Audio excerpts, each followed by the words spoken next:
Apa kabarnya? Yang di ruang Zoom, apa kabarnya? Karena kita berada di dua tempat, satu di rumah di ruang Zoom dan satu di gereja. Bolehkah yang ada di ruang Zoom melambaikan tangan sehingga yang di gereja pun ikut melambaikan tangan?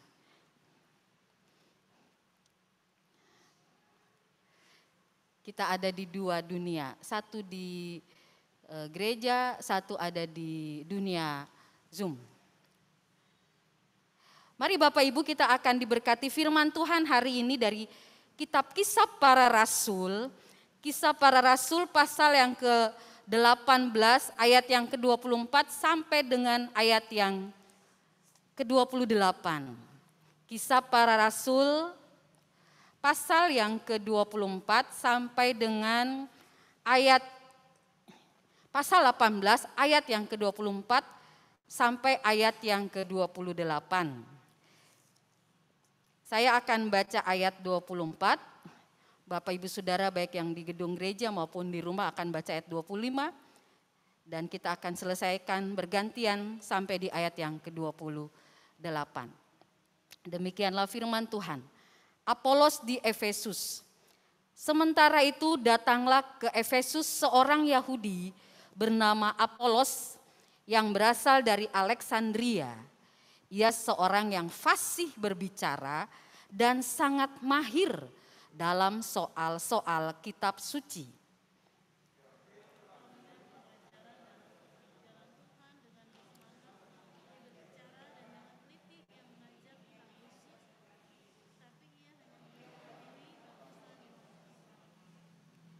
Ia mulai mengajar dengan berani di rumah ibadat, tetapi setelah Priscilla dan Aquila mendengarnya, mereka membawa dia ke rumah mereka dan dengan teliti menjelaskan kepadanya jalan Allah.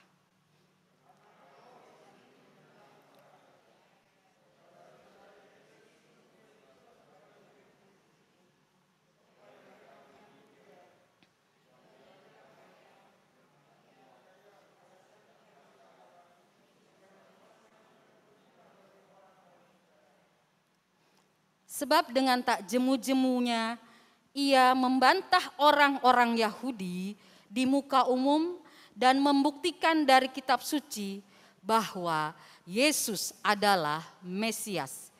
Demikianlah firman Tuhan, terpujilah Tuhan Yesus Kristus. Berbahagialah setiap orang yang mendengarkan firman Tuhan dan melakukannya, sebab dengan demikian perjalanan hidupnya akan berhasil dan dia akan beruntung. Hosiana. Hosiana. Hosiana. Hosiana.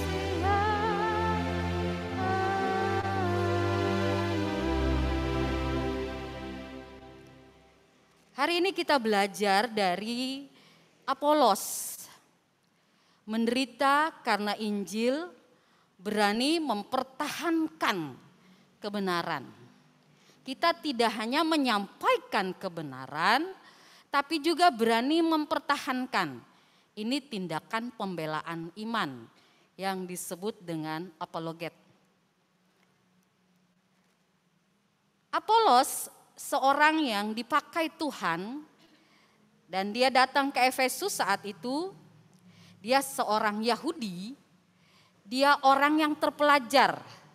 Dia belajar kitab suci dan dia berkhotbah, tapi dia juga seorang pengajar. Dia sangat mahir dalam ayat 24 dalam soal-soal kitab suci, tapi khusus perjanjian lama. Karena perjanjian baru waktu itu belum muncul ya. Dia sangat fasih untuk bahas soal perjanjian lama. Dan dia telah menerima pengajaran jalan Tuhan. Jalan Tuhan ini bicara tentang kehidupan orang Kristen, orang-orang yang mengikut Yesus.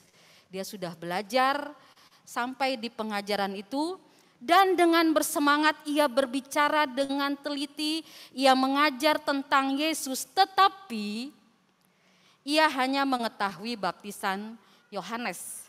Dia ada sampai pengetahuannya sampai ditandai di situ sampai di baptisan Yohanes. Dan ada 3 hal yang mau kita perhatikan bersama-sama dalam menyampaikan dan mempertahankan kebenaran.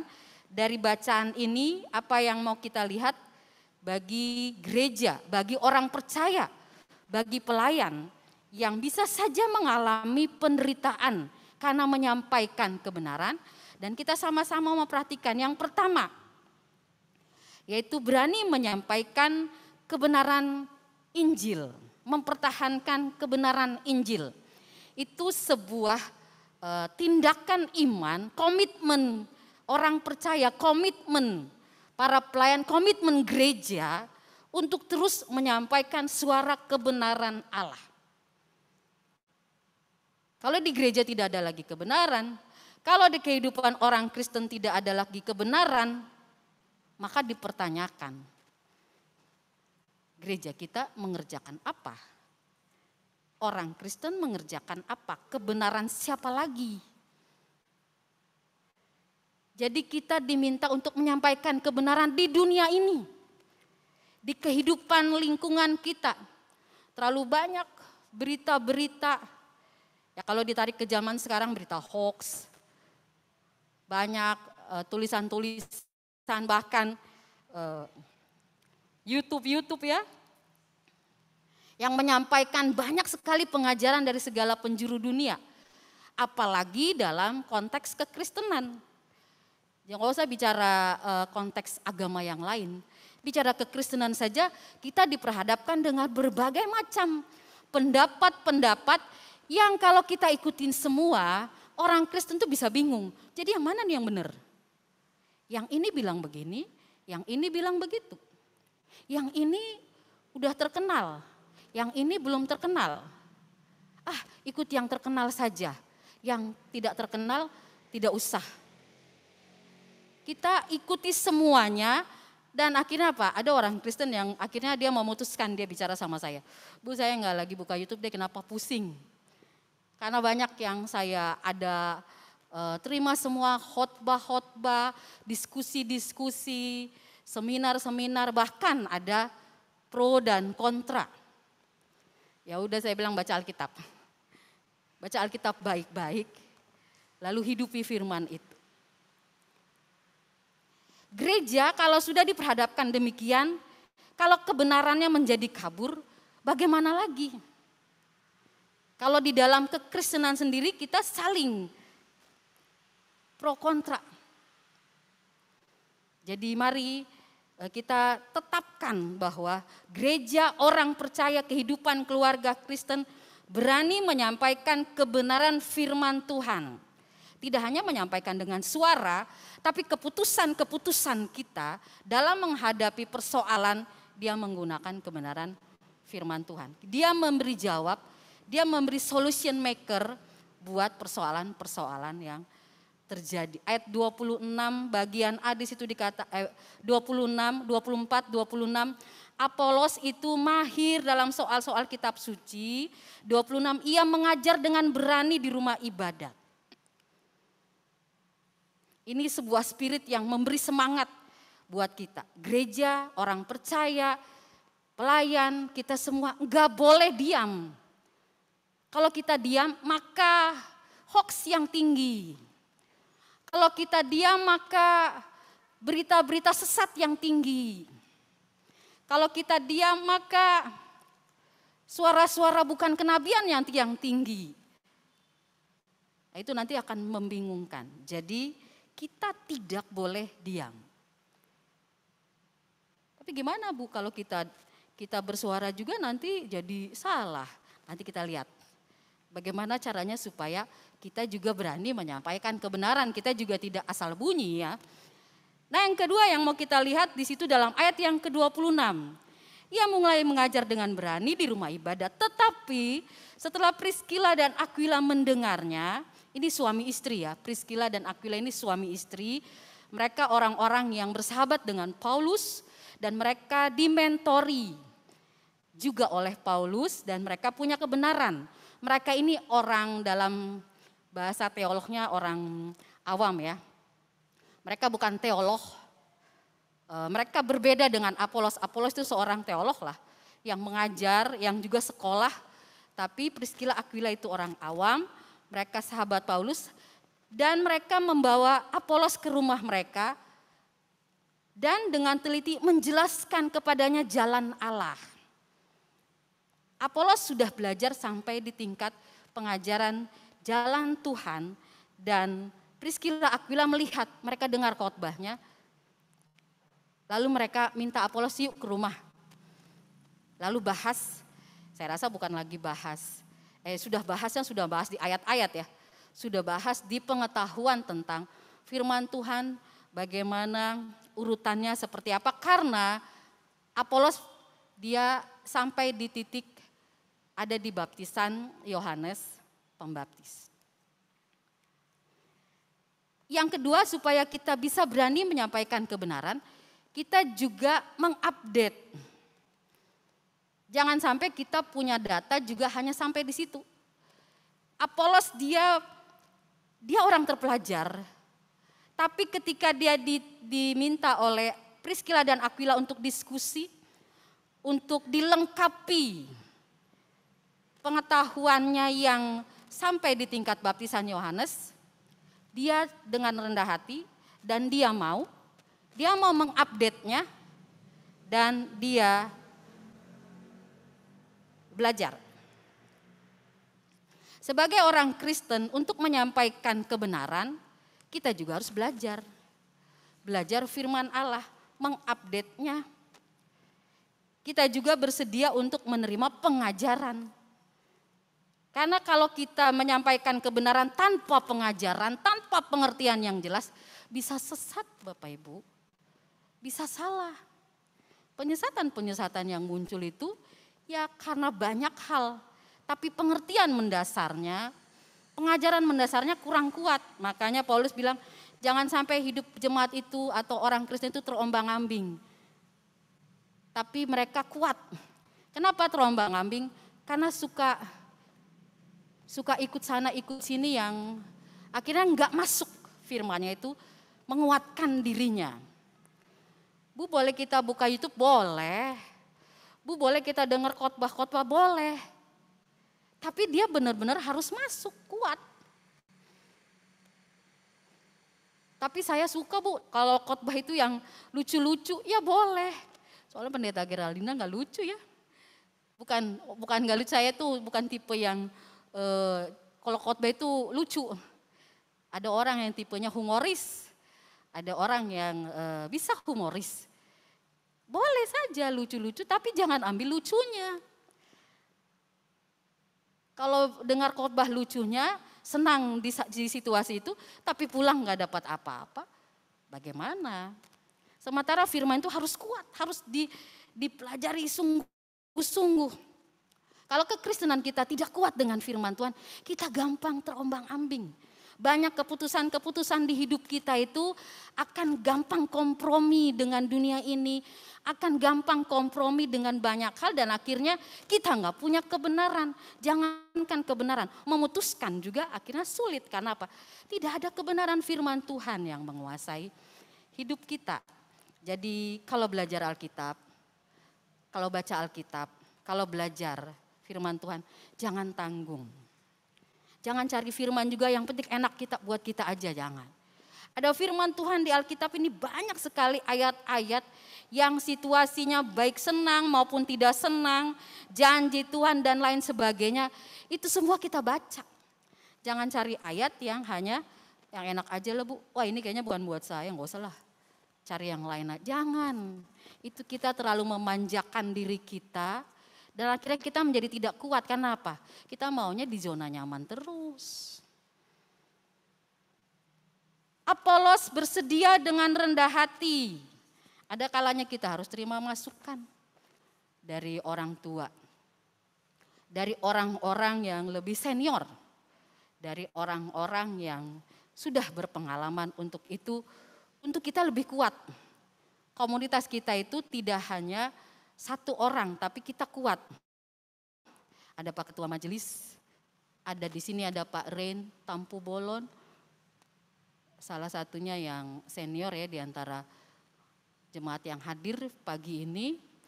Di ruang Zoom juga ada Pak Denny Mangkai, oh ada Mother, orang yang lebih senior lagi ya di jemaat kita ini. Di jemaat di sini juga ada Pak Freedom, dia seorang pengajar juga. Jadi orang-orang yang boleh menjadi komunitas yang menguatkan kita perlu. Dan ini juga menjadi kekuatan buat kita orang muda. Apolos ini termasuk muda. Jadi mohon orang muda tidak hanya canggih dalam soal teknologi, tapi harus kuat dengan kebenaran firman Tuhan.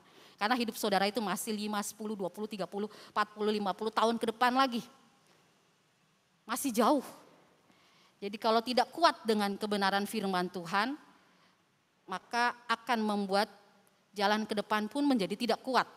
Tapi kalau kuat dasarnya dengan firman Tuhan, hari ini di keluarga diajar firman, di gereja diajar firman, kuat dengan ketegasan firman Tuhan, kebenaran firman Tuhan, maka saya percaya saudara-saudara di kantor, di pergaulan pun akan mengambil keputusan yang benar. Jadi orang-orang muda kalau dinasehati oleh orang tua, dinasehati oleh para pendeta atau majelis atau para pelayan, dengarkan baik-baik akan kebenaran firman Tuhan. Banyak update firman Tuhan. Saya percaya orang muda semua sedang mengejar karir, cita-cita, belajar, betul. Tapi juga update firman Tuhan. Kemarin di Reda ya, Reda kita bahas tentang kehidupan yang lebih maksimal, yang kuat. Orang muda menjadi orang muda yang mentalnya mental yang kuat. Karena menurut pendapat sekarang, orang muda itu gampang nyerah, gampang tidak suka, sukanya lebih suka zona nyaman, yang instan, nggak mau yang ribet, nggak mau yang berjuang dan lain sebagainya. Terus saya bilang sama Reda, patahkan pendapat-pendapat itu. Bahwa saudara bukan seperti itu. Bahwa saudara itu orang yang kuat, orang yang bisa berjuang, orang yang berani maju, bukan orang yang gampang nyerah. Tapi saudara adalah orang-orang yang bisa maksimal. Patahkan pendapat-pendapat itu karena zaman sekarang dikatakan seperti itu. Saya rasa zaman bisa berganti, tapi kekuatan firman Tuhan tidak akan pernah berganti. Menolong kita orang-orang muda. Kalau saudara-saudara anak-anak muda, remaja pemuda, sekolah minggu, saudara bisa main game itu dari level ke level ya. Level 1. Level 1 bisa aja tuh, wah game over. Level 2, wah game over. Tapi saudara lakukan apa? Wah, buat lagi, ulang lagi. Main gamenya itu bisa sampai level berapa gitu, sampai menang. Jadi di kehidupan nyata pun juga menjadi pribadi yang sampai menang. Gagal, bangkit lagi. Bangun lagi. Jangan hanya jago di dunia game, memenangkan semua level game di dunia game, tapi di dunia kenyataan gampang nyerah, gampang ngambek, gak kuat. Tapi kalau di game, bisa menang sampai ke level-level yang tinggi, sampai bisa punya waktu, terus nggak puas nih, harus bisa lagi. Nah, di dunia nyata pun harus bisa seperti itu. Secara khusus dalam belajar firman Tuhan. Saya harus baca lagi. Saya harus kuat dengan kebenaran firman Tuhan. Jadi pesannya jangan hanya jago di dunia game ya, tapi kuat juga, jago juga dalam dunia nyata. Baik di sekolah, baik juga dalam kebenaran firman Tuhan, dalam menerima firman Tuhan. Di remaja pemuda kemarin agak sepi, saya lihat mana yang lain. Ada ini, ada itu dan lain sebagainya. Rasanya kurang haus gitu. Apa perlu kita bikin pemberitaan firman Tuhan pakai game gitu biar semangatnya lebih kuat lagi. Oke, jadi yang kedua kita belajar terus akan firman Tuhan. Saya pun belajar, jangan pikir saya nggak belajar. Belajar lagi, minta dimentori lagi, baca lagi, terus menerus. Karena apa? Pengetahuan saya nggak cukup sampai di situ. Harus terus belajar lagi akan kebenaran firman Tuhan. Karena kebenaran hari ini terus diupdate dari waktu ke waktu. Akhirnya Priscilla dan Aquila mengupdate mengupdate Apolos, sehingga Apolos mengenal jalan Tuhan itu. Dia tidak hanya sampai di baptisan Yohanes Pembaptis, tapi dia juga tentang Yesus, tentang Mesias yang dia sudah, tentang kematian, tentang kebangkitan, tentang kenaikan Kristus itu dilengkapi. Bahkan sampai ke para rasul-rasul, sehingga pengetahuan Apolos dia lebih diperbanyak lagi dan kekuatannya kuat. Kalau dulu ada internet mungkin Apolos sudah mengakses internet. Tapi karena nggak ada makanya dibuat oleh Priscilla dan Aquila untuk datang dan belajar firman. Yang ketiga yang mau kita perhatikan, disinilah Apolos setelah dia belajar, dilengkapi, dibekali, ayat yang ke-27, karena Apolos ingin menyeberang ke Akhaya, ini daerah Korintus. Saudara-saudara di Efesus mengirim surat kepada murid-murid di situ, supaya mereka menyambut dia setibanya di Akhaya, maka ia oleh kasih karunia Allah menjadi seorang yang sangat berguna bagi orang-orang yang percaya. Sebab dengan tak jemu-jemunya, ia membantah orang-orang Yahudi di muka umum dan membuktikan dari kitab suci bahwa Yesus adalah Mesias. Apolos dilengkapi lagi, tapi di dalam pelayanannya di Akhaya dia diserang oleh orang-orang Yahudi yang mempertanyakan tentang Mesias, mempertanyakan tentang Yesus. Dia sudah beri pengajaran, tapi dia diserang lagi. Dan Apolos di situ dikatakan tak jemu-jemunya ia membantah orang Yahudi di muka umum dan membuktikan dari kitab suci bahwa Yesus adalah Mesias. Ini dia berapologet dan disinilah salah satu penderitaan yang dialami Apolos. Dia sudah beritahu jemaat, dia sudah ajarin supaya mereka kuat. Belum lagi di tantangan dalam berjemaat. Dia udah mengajar, malah jemaat berespon bikin kelompok-kelompok. Akhirnya konflik antar jemaat ya. Ada yang bilang aku dari golongan Apolos, aku golongan Paulus. Aku golongan Kefas. Di situ Apolos sempat kecewa. Karena dia dengan tulus hati mengajar, tapi respon jemaat mengkotak-kotak. Nah itu juga salah satu tantangan, dia tidak ingin ada terpecah-pecah, tapi jemaat membuat kotak-kotak. Seperti itu. Dan satu lagi yang dia alami yaitu orang-orang yang menyerang dia karena pengajaran-pengajaran, menolak dia karena pengajaran-pengajaran. Dia sudah menyampaikan kebenaran tapi diserang, tapi ditolak. Nah di sini dikatakan Apolos itu dengan bersemangat berbicara dan dengan teliti. Perhatikan kata teliti. Di sini kalau kita lihat kan detail, perfect, teliti ya. Tapi sebetulnya dalam bahasa Yunaninya dia disebut dengan akribos, yaitu akurat. Jadi kebenaran-kebenaran yang disampaikan Apolos bukan kebenaran berdasarkan selera Apolos, bukan kebenaran berdasarkan pengalaman, bukan kebenaran berdasarkan asumsi, bukan kebenaran berdasarkan apa kata orang, tapi dia sangat akurat, dia mahir dalam soal-soal kitab suci. Ini yang saya sebut belajar.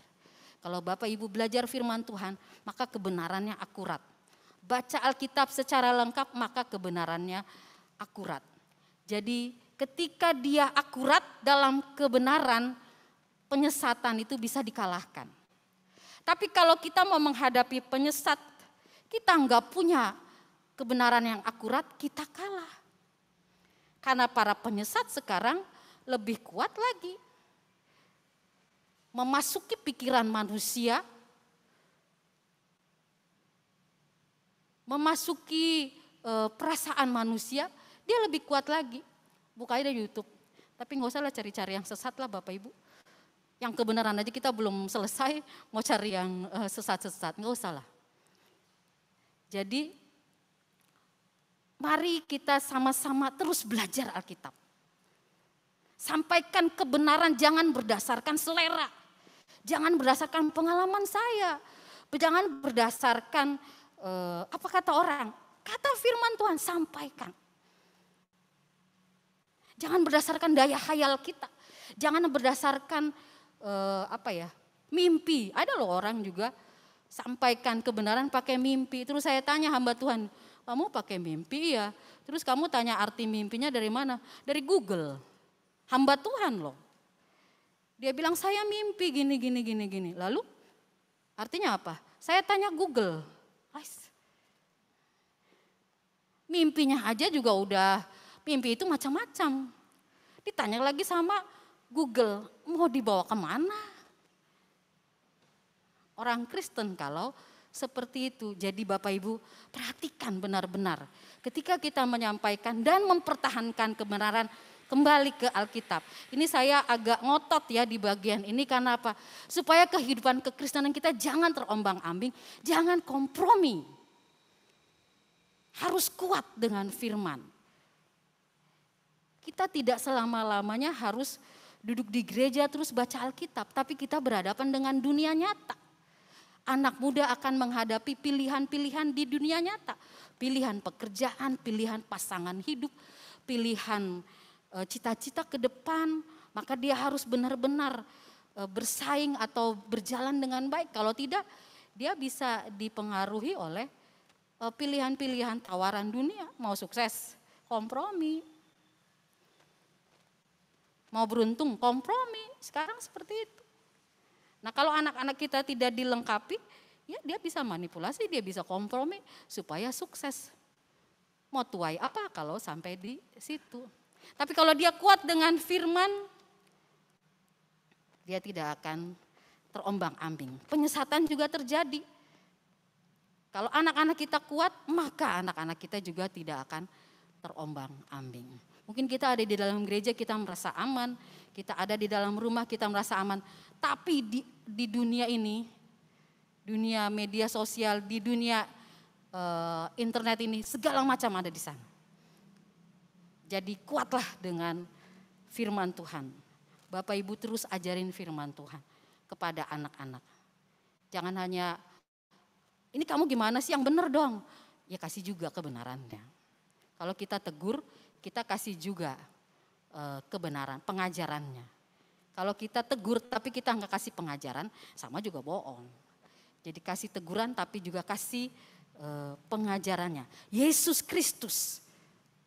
Bukan hanya Apolos. Yesus Kristus pun dia adalah kebenaran. Dia kasih. Dia Allah. Sampai di dunia pun dia tetap ditolak. Orang masih mempertanyakan dan meragukan dia. Yesus Kristus. Di minggu sengsara ini pun kita mengingat Yesus Kristus Tuhan. Dia Allah. Dia datang karena kasihnya kepada kita, dia kebenaran itu sendiri. Dia firman yang hidup.